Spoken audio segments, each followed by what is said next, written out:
Her hand lingered on the doorknob, her perfume drifting into the hallway like a memory already slipping away. "I won't be long," she said. Ordinary words, ones that should have sounded simple, even reassuring, but that night they carried a different weight. Her tone felt hollow, detached, less like comfort and more like a reminder that my comfort no longer mattered. I sat on the couch, my fingers wrapped around a coffee cup gone cold. I looked up at her and answered softly, "Take your time." And then, before I could stop myself, I added, "There's nothing left here for you." My voice didn't crack or rise. It was calm, too calm. She hesitated for only a second, her shoulders tightening ever so slightly, then turned and left. The door shut with a final click, and the silence that followed was heavy enough to tell me she hadn't just left with her keys, she'd taken the last piece of us with her. But the unraveling hadn't started that night. It had been months in the making, a slow collection of tiny cracks I'd ignored. Longer hours at the office. The way she carried her phone everywhere, even into the bathroom. The faint, secretive smiles she gave to glowing screens I never saw. At first, I blamed myself. Work had consumed me. Maybe I hadn't been present enough. Maybe I hadn't given her reason to stay close. But instincts rarely lie, and mine grew louder each day. The first undeniable break came 3 weeks earlier.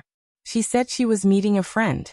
An hour later, her location pinged from a hotel across town. I told myself it had to be a glitch, anything but the obvious truth. Because accepting it meant admitting the woman I'd built my life around was already gone in every way that mattered. That night, when she finally came home, late, as always, I sat on the couch pretending to watch TV. Her heels clicked softly across the floor. "You're still up?" she asked, feigning surprise. "I was waiting," I said evenly. "For what?" she asked, eyes avoiding mine as she set her purse down. "For you. Or maybe for the truth." Her practiced composure slipped for a moment. Then she forced a smile, weary and dismissive. "James, not tonight. I'm exhausted." "Where were you?" My tone stayed steady. "With Anna," she answered too quickly, too smoothly.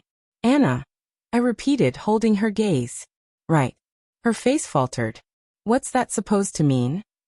"It means," I said slowly, standing now, "that I know you weren't with Anna." The air grew heavy. She reached for her phone, her fingers trembling. "You've been tracking me," she whispered. "No," I said. "Your phone told me. Maybe by accident. Or maybe because I was meant to know." After that night, we lived like strangers in the same house, speaking only when absolutely necessary. Neither of us said it out loud, but the truth hung between us like a live wire. And then came tonight. She dressed with a care I hadn't seen in months. Makeup perfect, perfume lingering on her skin, wrapped in the black coat I once loved. She told me she wouldn't be long. I gave her my answer. When the door closed, I went to her nightstand. The second phone was there, right where I suspected. The screen lit up with a life I wasn't part of. Messages dripping with betrayal. "Can't wait to see you again. Same place tonight." He doesn't suspect a thing. And then the one that hollowed me out completely. He feels so distant now. I think he knows. I just want this to be over. Over as in me. I didn't rage. I didn't smash the phone or rip through her clothes. I sat quietly on the edge of the bed, scrolling through each lie until trust itself felt like a corpse between us. She came home after midnight. I waited in the kitchen, the fridge humming in the silence, a single lamp casting shadows. "You're awake again?"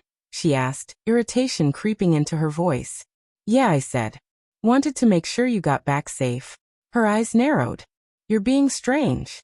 I set the second phone on the counter between us. The blood drained from her face. "Where were you?" I asked, calm but sharp. Her hand hovered near the phone, caught. "You went through my things?" "No," I said. "I went through our things. And I found him." Her eyes filled with tears instantly, the guilty kind. "James, don't. Don't tell me it just happened," I interrupted softly. "Don't call it a mistake. This wasn't an accident. It was deliberate."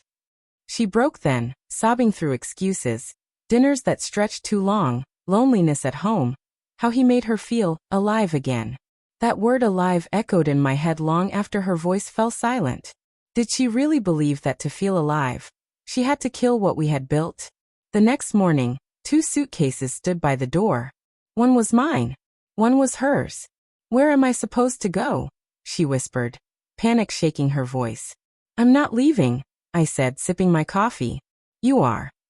Please, James, can't we talk about this? We did, I said. You just never listened.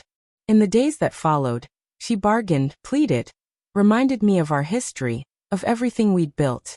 But that foundation had already crumbled under the weight of her choices. I filed for separation, froze the accounts, and changed the locks once she took her essentials. She walked away with a suitcase, an empty apology, and the illusion of a prize for the man waiting in the shadows. But he hadn't won her heart. He had claimed only what was left of her ruin. Weeks later, she called. I just wanted to see how you're doing, she said softly. I'm good, I replied honestly. Better than I've been in a long time. I made a mistake, she whispered. No, I corrected gently. You made a decision. The silence that followed was thick with words that would never be spoken. Then she asked, fragile. So there's really nothing left for me? I closed my eyes, letting the months of grief press heavy in my chest. Then released them with a slow breath. No, I said. Not here. Healing doesn't arrive with a roar. It flickers quietly. In mornings with coffee taken alone, no bitterness. In nights where the bed feels less like absence and more like space. In the first smile at a stranger that doesn't feel like betrayal. I still think of her sometimes. Not in anger, not in sorrow, but with the detached curiosity reserved for a story you once loved that betrayed you in its final chapters. She said she wouldn't be long. I told her, take your time.